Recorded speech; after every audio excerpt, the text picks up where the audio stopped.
বাংলাদেশের যারা নাগরিক, আমরা এই দেশকে যারা ভালোবাসেন, এদেশের স্বাধীনতার সার্বভৌম থেকে যারা ভালোবাসেন, যারা গণতান্ত্রিক বাংলাদেশকে ভালোবাসেন, যারা ভোটাধিকারের বাংলাদেশকে ভালোবাসেন, আমরা তাদেরকে নিয়ে ঐক্যবদ্ধভাবে আমরা কাজ করতে চাই। আজকে এখানে দৃঢ়ভাবে বলতে চাই, একটি কথা মনে রাখতে হবে, বর্তমান সরকার একটি গণতান্ত্রিক সরকার। বর্তমান সরকার মানুষের প্রত্যক্ষ ভোটের মাধ্যমে নির্বাচিত সরকার।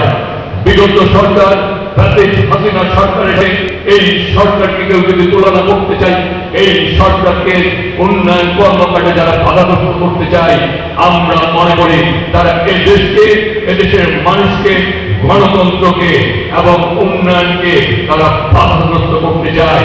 সুতরাং জুলাই হাজারো শহীদের রক্তের কাছে আমরা ঋণী। প্রায় 30,000 জুলাই যোদ্ধাকে পঙ্গুত্ব বরণ করছে।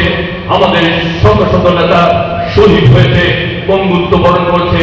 তাদের রক্তের ঋণ যদি শোধ করতে হয়, আমাদেরকে এই গণতান্ত্রিক ব্যবস্থার অব্যাহত রাখতে হবে, উন্নয়ন কর্মকাণ্ডে অব্যাহত রাখতে হবে।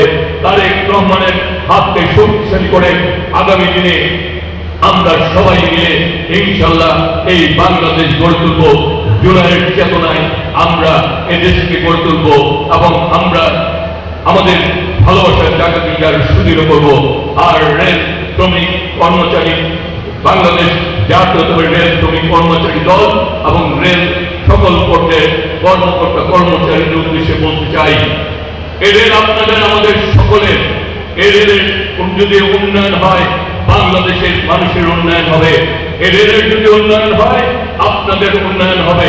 ইতিমধ্যে সরকার আপনাদের যে সকল অভাব অভিযোগ রয়েছে, রেলের জনবল স্বল্পতা, রেলের কর্মচারীদের পদোন্নতি, রেলের পোষ্য কোঠা, রেলের দুর্ঘটনাজনিত আমাদের যারা শ্রমিক রয়েছে তাদের পরিবারের সন্তানদেরকে চাকরি দেওয়া এবং রেলের বিভিন্ন পর্যায়ে যে সকল অনিয়ম রয়েছে এবং রেল শ্রমিকের স্বার্থ সমিষ্ট হাসপাতাল, শিক্ষা প্রতিষ্ঠান সহ সকল পর্যায়ে আমরা আপনারা সম্মিলিতভাবে কাজ করে আমরা এই দেশকে এগিয়ে নিতে চাই।